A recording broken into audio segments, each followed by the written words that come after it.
The position of county sheriff is held for a 4-year term beginning in January of 2023, and the sheriff's salary for 2023 will be $111,327.45. We have to make sure that 45 cents is in there. We appreciate that the 2 Democratic candidates for this office are present, Florian Wynotsky Jr. and Mike Lucas.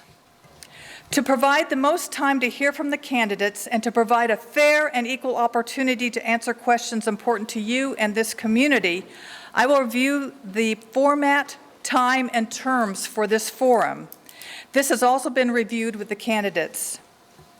Each candidate will have 2 minutes to introduce themselves and make an opening statement. They will have 1.5 minutes to respond to questions. They will also have 2 minutes at the end to make a closing statement, and I will repeat a question if you need me to do that. Candidates will respond first to some questions submitted by the league and then questions from the audience. Questions from the audience must be addressed to both candidates. If you want to submit a question, please let our ushers know. I know they've been around with index cards and pencils, and they will hand you one, and then they will collect them from you. And Lynn is there, and Carol, is that the 2 of you? Okay, thank you. The league reserves the right to review and screen questions for relevance and to avoid duplication. Our timers are in front of the candidate tables. A green folder will be held up when their time starts. A yellow folder indicates 30 seconds remain, and the red folder means that the time has expired. Candidates may finish their sentence and then please stop so the next candidate may begin their response.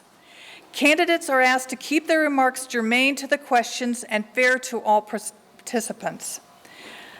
Audience members are requested to respect the candidates' time and responses. They are also requested to turn off all sound-making devices, and the moderator reserves the right to interrupt to ensure that these ground rules are observed. The order of response to each question will be rotated. We will alternate which candidate answers the question first. The order of the opening and closing statements will be chosen by random drawing of candidates' names. As I have stated already, participating in tonight's forum are Mike Lucas and Florian Wynotsky Jr. So thank you. And we will begin with the 2-minute opening statement from each candidate, and the first person is Mr. Wynotsky. All right, I thank everyone for being here today. I'd like to thank the League of Women Voters for inviting us here. A little background on me. My name is Florian Wynotsky Jr. I was born and raised in Portage County like my parents. I have my wife, Sarah, who works at the local technical college, and 2 children that are not here today, but they're the joy of my life. I have 21 years of experience in law enforcement, with the last 16 years serving with Portage County. In my time, I have served 14 years as a patrol officer, 5 years as a court services, and 2 years working as a transport deputy. I think working in all 3 of those capacities has given me a better understanding of how the court system works and how law enforcement works with those situations. Furthermore, I am a crisis negotiator, an honor guard team member, Project Lifesaver member, hunter education instructor. I was a Guns and Hoses committee member, and also a scenario instructor and a defense and arrest tactic instructor. As a defense and arrest tactic instructor, I teach both at our department and also at the local technical college. I also have some volunteer experience working with Special Olympics, Big Brothers Big Sisters, Bowl for Kids' Sake, Shop with a Cop, and Cops and Bobbers. I also have current involvement as a youth baseball coach in Stevens Point and also as a firefighter with the town of Stockton. The reason I'm running for sheriff is that I think we need a change in Portage County. I think we need a sheriff that takes mental health awareness very important for both the staff, the inmates, and the community. I also think we can increase some services for youth, veterans, and the elderly. Also working with the court system to give judges and DAs alternatives to incarceration. We also need a sheriff that will work with businesses and organizations to pull resources for a safer community. I would like to thank you for letting me be here today. Thank you. Mr. Lucas. Hi, thank everybody for showing up and also the League of Women Voters for putting this on. Really appreciate that. A little background about myself. First of all, my lovely wife of 25 years is in the back, and I have 2 adult children that we've raised in the community. I'm very proud of both of them. For the past 30 years, I've been in law enforcement, 28 years here in Portage County. While I was in Portage County, I was 8 years as a deputy, 12 years as a supervisor, and the last as your sheriff. The last 8 years as your sheriff. While I've been in Portage County in the Sheriff's Office, I've had many different positions. I've been a field training officer, I've been a firearms instructor, then taking over being the head of firearms. I've been a SWAT team member. I started out as an entry team member, moved up to a sniper, went into the team leader, and then into commander. I've also been a sergeant in the court services unit for the trips for the courts, also for the school safety programs. I did the school safety programs for many years, supervised that. I also was in charge of all the DNR programs, patrols, and also the safety programs that where we teach the kids for our boat, snowmobile, and ATV. I've been very involved in the community in regards to organizations from the Almond Rod Gun Club, the USSA turkey and deer hunts for the veterans and for the youth, Special Olympics for the torch runs, also for the softball throw, and also organizing with the sheriffs that I'm on the Badger Sheriff's Committee, and also on the Board of Directors for the Badger Sheriffs, 72 sheriffs. Police Lights at Christmas, Cops and Bobbers, Citizens Academy. I'm also in numerous organizations in regards to the state for Citizens Curriculum Advisory Committee, the BSSA Board of Directors, Boys and Girls Clubs. So I really pride myself on being involved in the community, collaborating with the businesses and the organizations, and gaining the support from not only them, but also my staff. Thank you very much. And at this point, we will start with the questions, and our first question will be started with Mr. Lucas. Good. And this first question comes from the League. Communities like our own rely on law enforcement to respond to a mental health crisis. Would you consider development of a mobile crisis team staffed with behavioral health professionals who partner with law enforcement to best meet this need? If so, how would you fund it? Well, we have looked into this already through the Badger Sheriffs has actually got an implementation for grant funding for these programs. The resource problem we have is actually people to volunteer for coming along with us. The mobile crisis center throughout Wisconsin, I think there's 2 or 3 actually that are active right now, and they're down in the south in Madison, Dane County, Waukesha County, and I believe Milwaukee County has the crisis center hotline. The problem is that you don't have the people to staff it up here when we're looking for resources for doing this. And also in a rural community like Portage County, when you have one, say a social worker that comes out with us and no backup, I have a lot of concerns in regards to the social workers' safety, along with the officer's safety, because we're putting somebody now that would have maybe another officer with them that could assist with a social worker. So there is some concerns, but we have looked into it, and I'm on the board, again, like I stated, for the Badger Sheriffs, and we're looking for grant funding so that we can actually fund some of these programs that are out there for rural areas like Portage County. Because our budgets are shrinking, and it's pretty impossible to get new programs without some form of grant funding. Okay. Thank you. Well, first off, there is actually a very close community that has a mobile crisis team. It's actually up in Marathon County, and they call it their CART team, which stands for Crisis Assessment Response Team. It is a group of law enforcement individuals and providers from North Central Health up there. And that is their responsibility, is to go out when individuals are having a crisis incident. I've spoken to people that actually work with that program, and they said that was one of the best things that Marathon County did in 2018 to bring that up there, because it has solved a lot of problems with their mental health issues. Obviously, mental health is a major issue. It is in a pandemic. We need to fight, and we need to find a way to find money to get these programs. We also have what's called the CIT program, which stands for Crisis Intervention Team Training. Several of our officers go through that training But in order to make it successful, you need to have community members, stakeholders, and other healthcare providers that will help you and volunteer. We need to push that, because if we don't, this pandemic is only going to get worse. Thank you. Thank you. Our second question is also a league question, and Mr. Winaski will answer it first.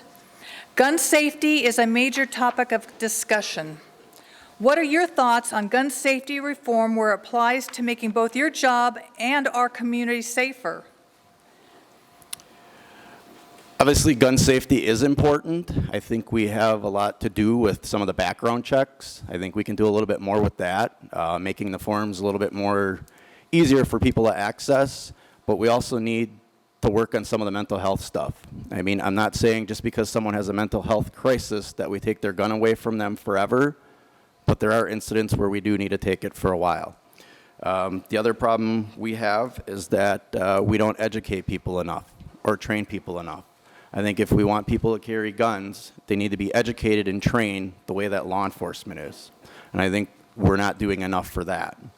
There are programs in our schools, the ALICE program we teach. We also teach the run, hide, fight in businesses. Just met with a business owner a few weeks ago, and he had no idea that we had the run, hide, fight program in our community. This is something that we need to get out there and promote to keep gun control and the active shooters safe. The other thing is there is a business in this community that has a gun-sniffing canine. We need to set up an agreement with that business that if we need that dog to go find a gun in a school or in a business, that we have that at our resources.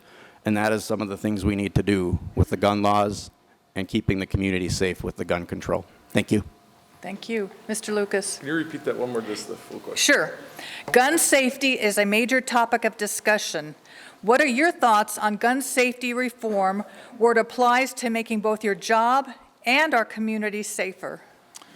The gun safety legislation that's out there right now in regards to assault rifles, if anybody's had a chance to look at that, basically would take all semi-automatic rifles that have a synthetic stock would be considered an assault rifle. So I'm not for that for Wisconsin, for the people in here.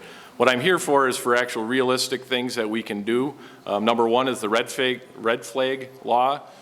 We've been pushing that through the Badger Sheriffs in regards to the red flag for law enforcement, because we just had a situation here where an 18-year-old kid is threatening his parents and stating he wants to kill them. Been committed 5 times as a juvenile, but what happens is the juvenile record is sealed, so that is not accessible, and we can't flag that individual for getting a gun. So I'm all for certain steps in regards to the backgrounds and gun safety for those aspects.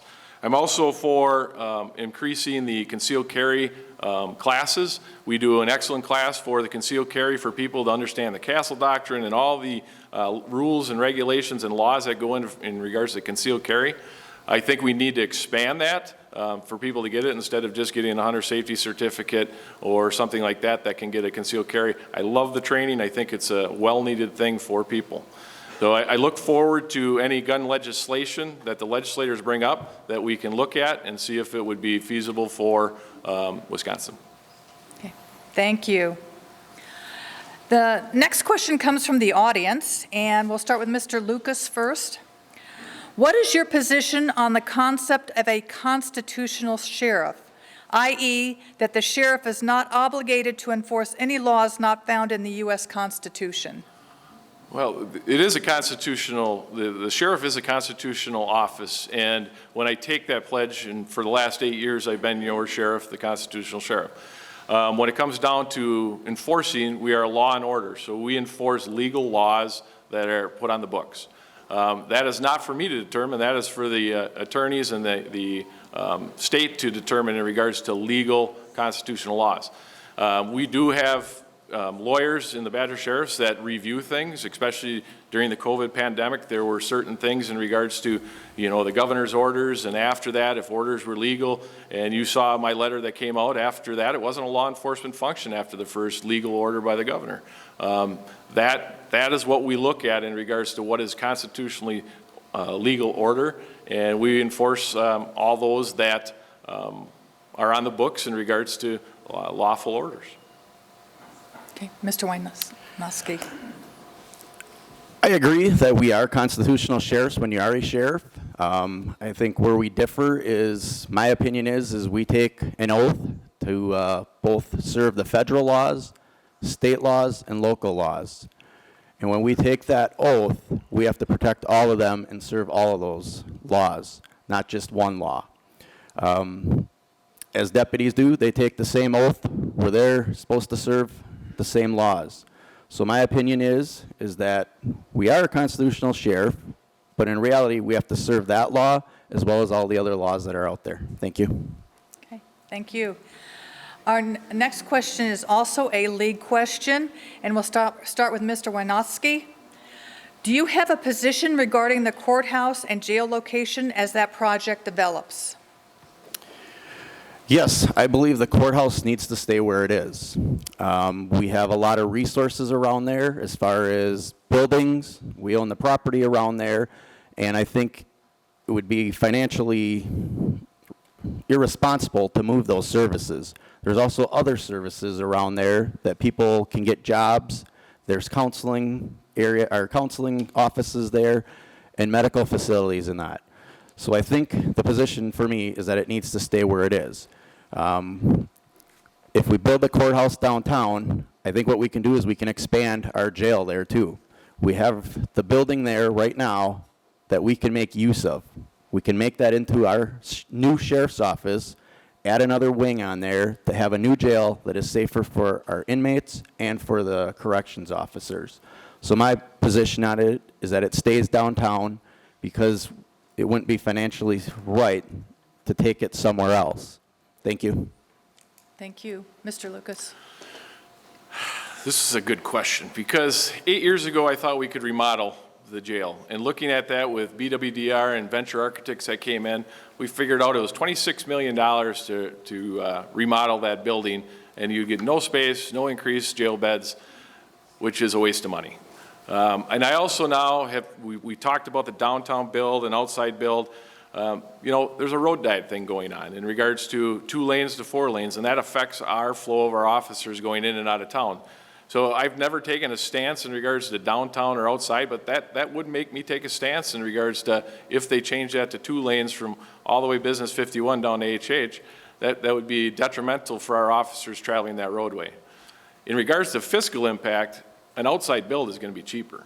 It's going to be a lot cheaper than being downtown and building up. So, I mean, I've looked at all this. I looked at the numbers. We're doing space studies right now. We have an architect. We have a construction manager at risk, and we have a construction manager. So we have all 3 pegs of the wheel that is looking at the space needs for the sheriff's office. We have to do something because it is failing. The courthouse and the sheriff's office, the HVAC system, the plumbing is all failing. So we have to do something. It's just a matter of let's come to a consensus, let's agree on something and move forward. Okay. Thank you. The next question is actually a hybrid because the league had this question and someone from the audience had this question, so we're blending the 2 together. And Mr. Lucas, you'll be first on this. What is the Sheriff's Department's responsibility in maintaining mutual respect and positive rapport within a culturally diverse community? In other words, what could the sheriff do more to ensure racial equity and justice in Portage County? Do you have any suggestions for further work in this area? Sure. I've been involved with Chief Bobble over at the university in regards to meeting with the people of color. I've met several times. We've tried to come up, especially during the what I would call the civil unrest period of people that were upset with police. We had a lot of meetings in regards to what we could do better, how we could better communicate with the university and with the people in Portage County. I think that we are missing the boat in a little bit of that because I just talked to a business owner today actually that stated that racism here in Portage County he thinks is rampant. He says that he believes that if you are a person of color, you are looked at differently from not only law enforcement, from the general public. So we have to change that perception. We have to sit down as a group and figure out a way that we can work all together. So, you know, I'm open to suggestions. I have an open door policy. If people call, I go talk to them in the neighborhood, and especially at the university, I think it's very important because they are our next leaders here in the community. So I look forward to it and look forward to, you know, through the 4 years, building those relationships. Thank you. Mr. Wojnacki. I think there's a lot more we can do with the cultural diversity. And the first step is training the officers and getting them trained on this issue. The other thing we need to do is make connections with these individuals and start committees with them to see what we can do better as a law enforcement to be successful and work with them. Perfect example of this is when I first started, I worked in Menominee County, which is also the Menominee Indian Reservation. When I started here, I was at St. Michael's, and there was an individual that got arrested for an OWI, and there was a deputy that was dealing with that individual trying to do a blood draw. I heard some commotion over there, and they were arguing, and I went over there and asked what the problem was. And the individual said, "He's trying to take my blood." And I looked at him, and I'm like, "He's not taking anything from you, is he?" He's like, "No." And I'm like, "No one takes your blood because of your cultural background as being a Native American." The officer didn't understand where I was coming from, but it's knowing those kind of cultures and working with them. Eventually, I talked to the individual, and I said, "He isn't going to take your blood, but we need your blood. Would you be willing to give it to us?" And just talking to him and knowing that different culture kept us from fighting with that individual because he was not going to give his blood. But you have to understand what it is to him and what it means to him to take something from him. So I believe, yes, we can do a lot more. Biggest thing is educating people and working with them. Thank you. The next question comes from the audience, and we'll start with Mr. Wojnacki. The recent events in Uvalde, Texas, seems to have been made worse due to a lack of leadership and organization. In the case of such an event in Portage County, how will law enforcement respond better? I think the best way we can respond better is by getting more school resource officers in our schools. We have 3 high schools in the county, and there is 1 resource officer that covers that whole, or all 3 of those schools. If you look around us, there's communities in Wisconsin and other states that have more school resource officers in their schools. And the way that they're getting them is by working with the school district to either have that school resource officer either 100% funded or partly funded. New London did the same thing in 2018, where they worked with the school district there to increase and add more school resource officers. Times are changing. We need to make sure our kids are safe. We need to get more officers in our schools. I think the school districts realize it, and everyone else has to realize it. We need to work together to find a way to get the funding for them. We also need to increase programs in the schools. We have the Boys and Girls Clubs there, and we need to get officers going to those programs and making a connection with them. If we don't do it, we are going to have more of these incidents, and eventually one day I believe one of these incidents will be coming here. But hopefully we can stall it by getting these school resource officers in there and by working with our youth through the Boys and Girls Club and creating outreach programs. Thank you. Okay, Mr. Lucas. When you're talking, the question was in regards to response. So Portage County has been very good in regards to getting ready, preparing for the disaster. Rescue Task Force has been implemented through Portage County, and we had an actual test run of this at Ben Franklin about 5 years ago, which was very scary for the community, very scary for law enforcement, but we had over 40+ law enforcement respond. We had a quick response into the school. We did have some areas that we need to work on that we've been working on in regards to reunification for the parents, looking at certain things for officers that are off duty, how to identify them, what they should be wearing, things like that. So we've worked very hard in regards to preparing for the worst case scenario. I'm 100% in agreement of one thing that Florian stated is school resource officers. If we could get school resource officers in Amherst, Ullman, and Rosholt for our outlying schools, it would be awesome. Trying to work in budgetary for my budget and also with the school district's budget is nearly impossible because we've tried it like 3 times and we were very close, but then they have certain needs. not wants, but needs in the schools. So now with the federal money coming in and COVID money, we've actually asked this again. So it might be coming in the future. It would be really great for the outlying schools, but I can't guarantee it because Portage County in our budget won't be able to afford 3 new officers for all the schools. Okay. Thank you.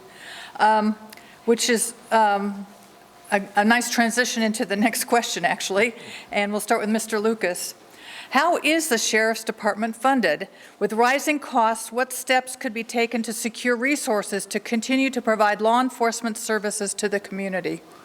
Well, businesses and grants. In the last several years, I've got almost $2 million in grants and donations from the federal government and also local donations.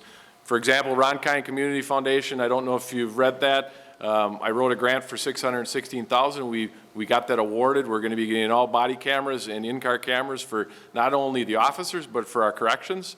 We also got $80,000 private donation for SWAT gear that we could not afford to keep our SRT, Special Response Team, newly updated with helmets and also for flak vests. We also got Skytron units, which are UV protection due to COVID. They were $250,000 in regards to the units for our cars, for offices, and also for the jail, for protecting our inmates and along with our staff. So we are constantly looking for additional funds throughout the state and federal monies so that we can maintain the services that you have and increase the equipment that is needed for these officers. Thank you. Mr. Wojnowski. Well, first of all, the Sheriff's Office is funded by everybody in here as a taxpayer. That's where it comes from. And then they allocate the money to us through the county board, and that's where we get our money from. I think there are other things we can do in the community to build relationships with businesses and organizations to get funding from them. We can also pool the resources. As I stated earlier, we have a dog in this community that a business owns that we can use if we have an incident where there's a gun call. There are also other individuals out there that own businesses that are glad to help us and give us money or help us buy equipment. This is not something new. This has been going on for years. If you look around, there's other places in the community that help with buying equipment for officers. A lot of partnerships are created because there are business owners out there that care about law enforcement and they want to make sure that we're safe. I think we can increase some of those partnerships to make this community safer for both our officers by getting them the equipment, but also adding equipment. If you look at our K-9 program and how that is funded and all the donations we get, a lot of that comes from the community. We need to increase that, and we need to do more to get more equipment and to add better resources. Thank you. Okay, thank you. The next question is also a blended question from the audience and from the league, and we'll start with Mr. Wojnowski. With the current difficulties law enforcement agencies have in hiring qualified individuals applying for positions at the Sheriff's Office, what are your plans to attract qualified applicants and retain current employees? And also, is staffing in the department adequate? And if not, how would you address this? Well, first off, I think staffing, we're at minimum. I mean, we're getting by with what we have, but I would love to see more deputies. But is it realistic that we will get those deputies? I'm not sure. But I think we need to see what is important to our community and fund it to get more officers, as I stated before, in our schools. I think that is one thing we need to look at. We also need to look at, if we do add officers, we're adding mental health officers, because those are the individuals that are going to help people in mental crisis.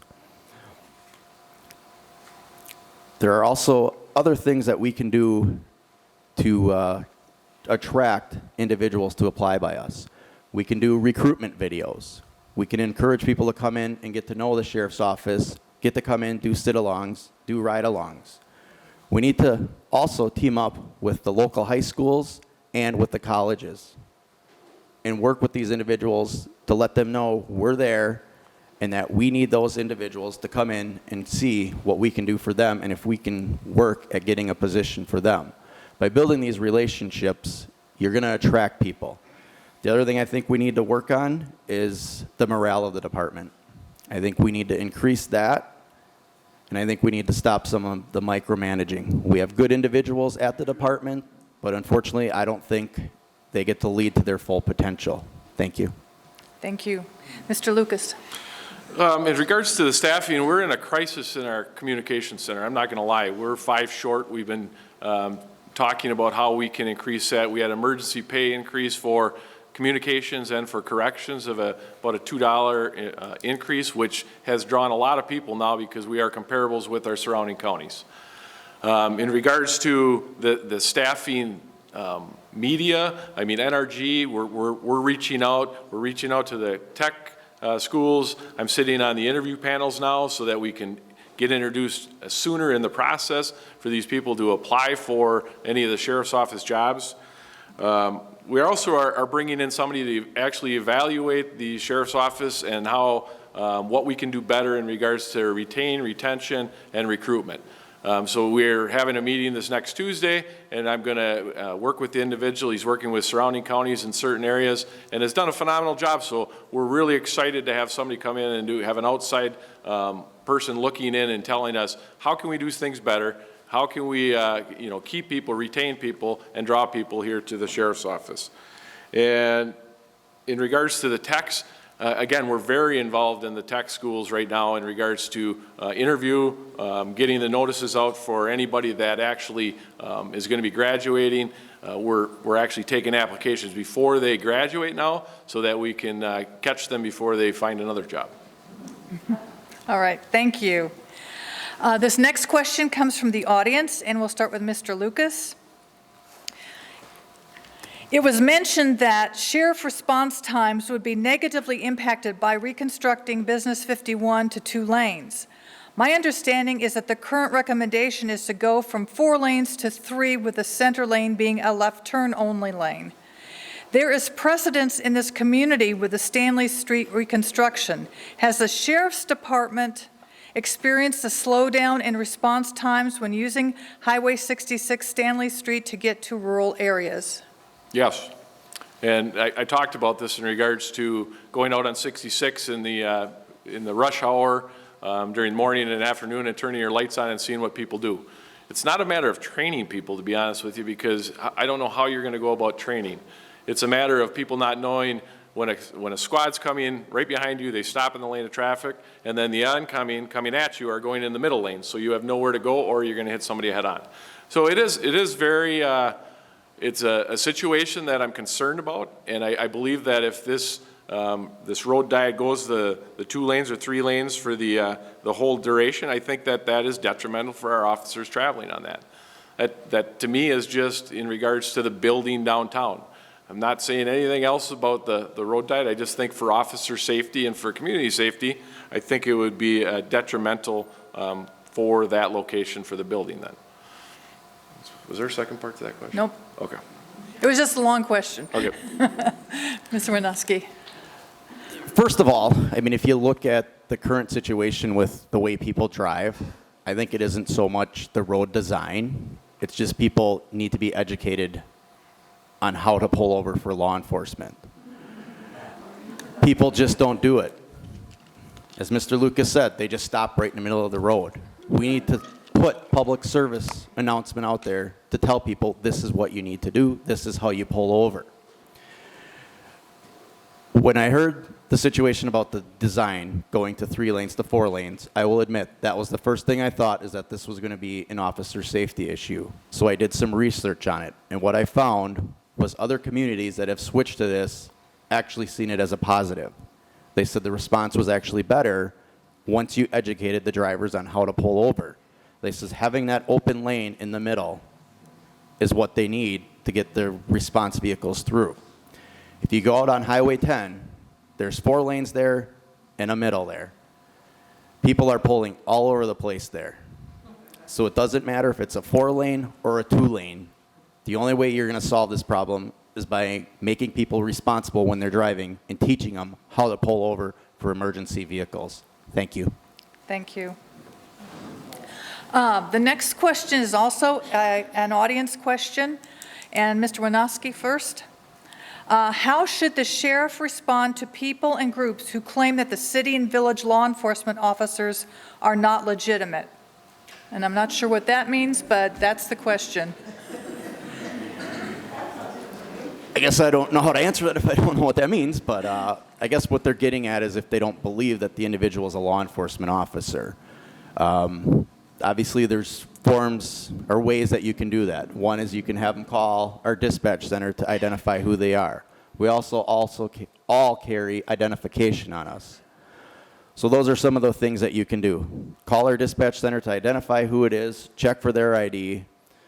I guess that's all I have to say for that without understanding the question correctly. So thank you. Thank you. Mr. Lucas. Well, I deal with this quite a bit because this is a sovereign citizen question. They don't believe municipal officers are actually legal officers.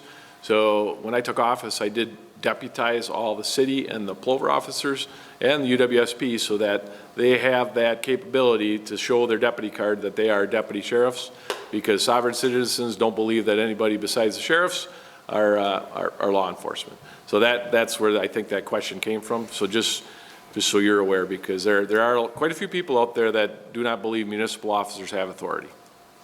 Okay. Thank you. The next question is also an audience question, and we'll start with Mr. Lucas. Is the K-9 unit utilized in the best way with the Sheriff's Department? We have 2 K-9s. One's going to be retiring here in October, and we'll be getting the second K-9 then. We have a K-9 on, both of them are on a week on, week off. So we have a K-9 available for each week.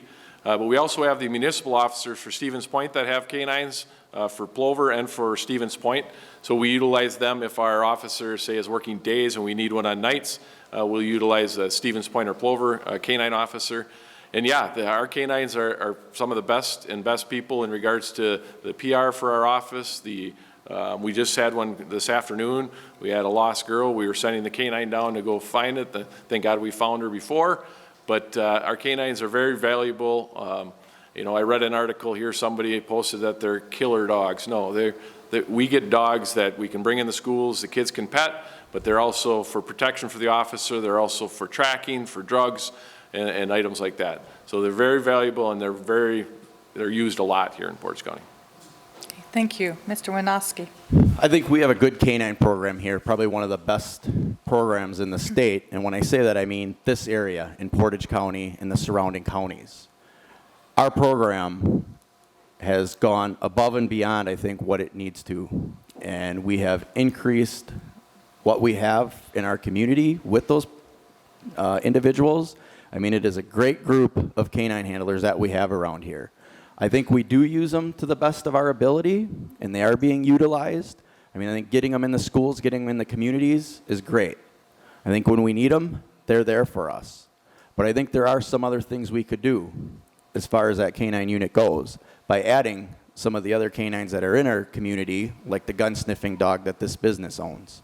If we can have that individual train with our community or with our officers to both utilize the K-9 dogs that we have and the K-9 dogs that are in our community.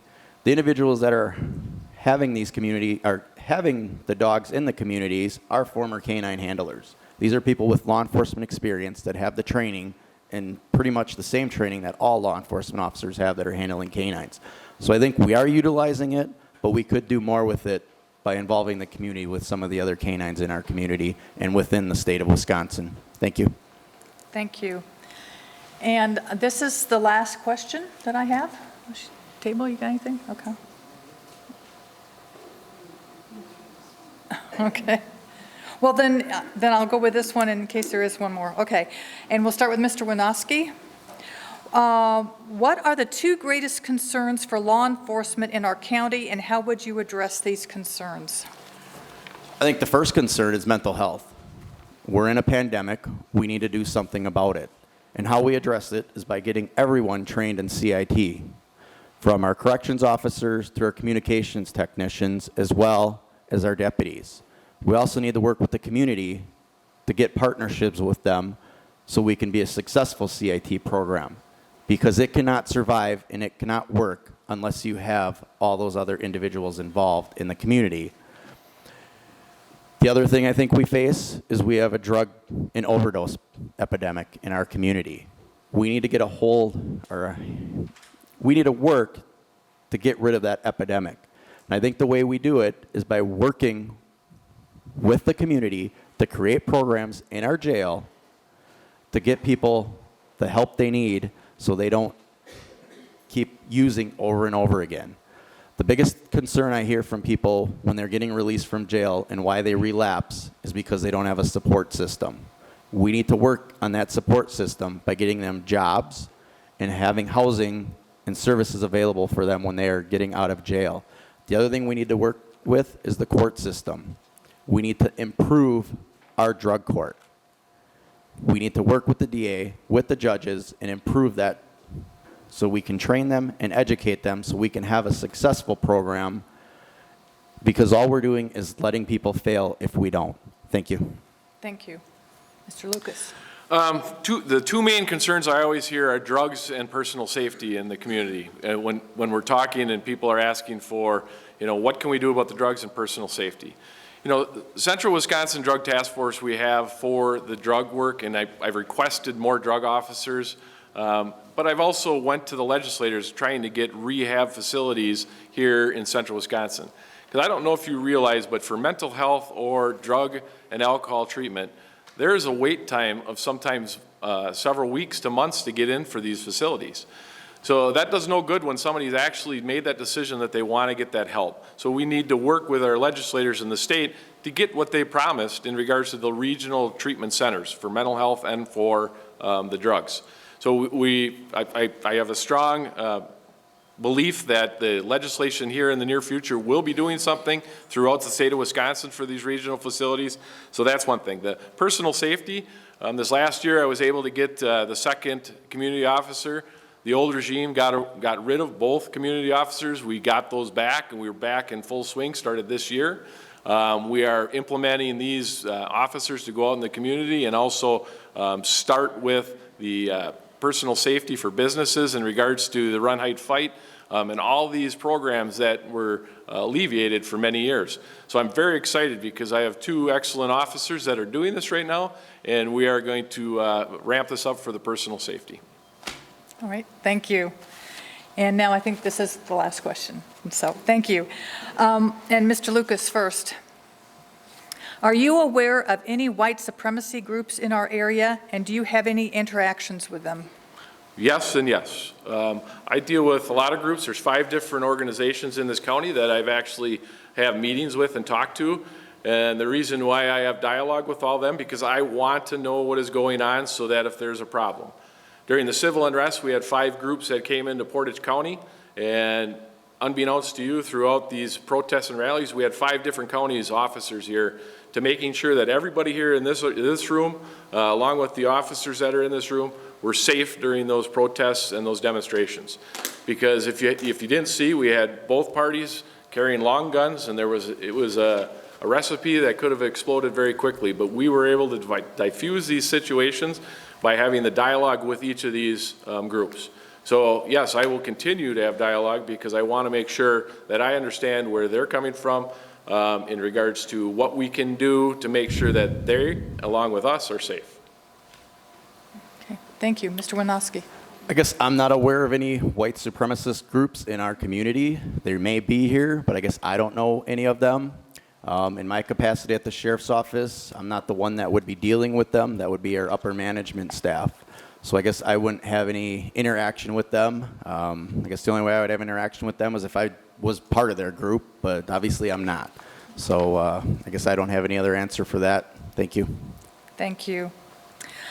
Well, we will move into our closing statements. Thank you all for participating and providing questions, and to our candidates for answering them.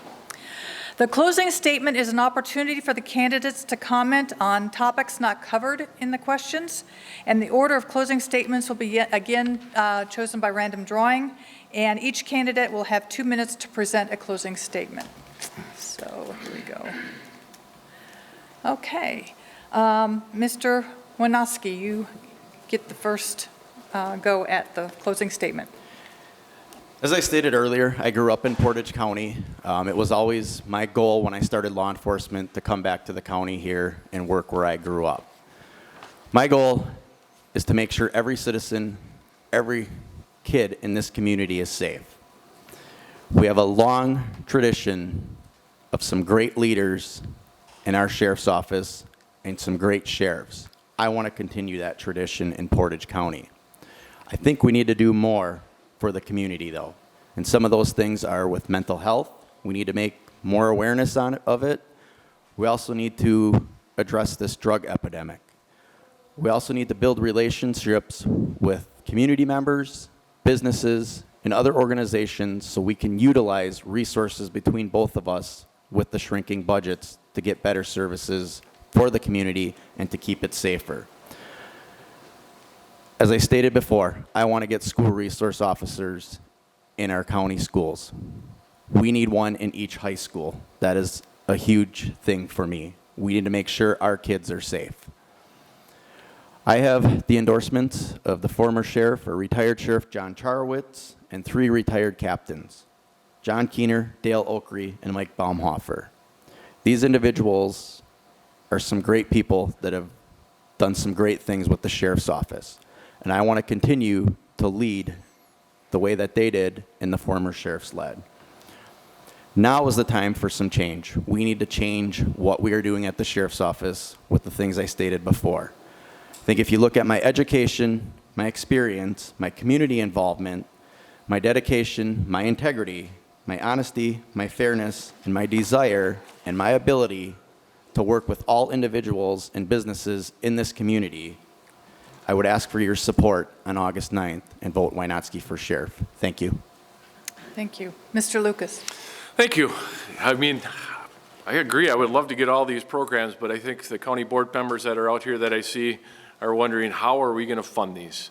You know, my experience, you see a vast difference in regards to years of experience, leadership, supervision, and things that have occurred throughout my career. I'm proud of the guys that are here. I'm proud of the sheriff's office. I'm proud of the support I have. I'm not going to list their names. I've never done that, but people know who they are. I think that it's important that people understand that I have done this for 30 years because I love this community, I love my family in this community, and I want to see the community grow and prosper. There's 3 things I want to accomplish in this next 4 years. I mean, we have the implementation of the body cameras and in-car cameras that are going to be into 23 and maybe even into 24 with the equipment.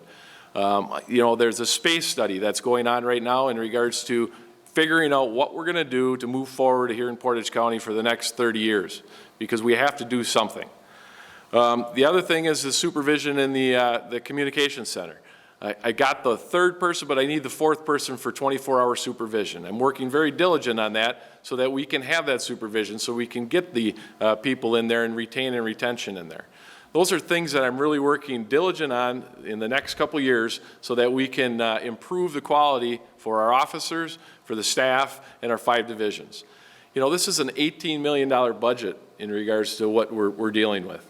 When you're looking at trying to find 3 community officers, at those officers at probably about $140,000 per officer with benefits, I don't know where we're going to find that.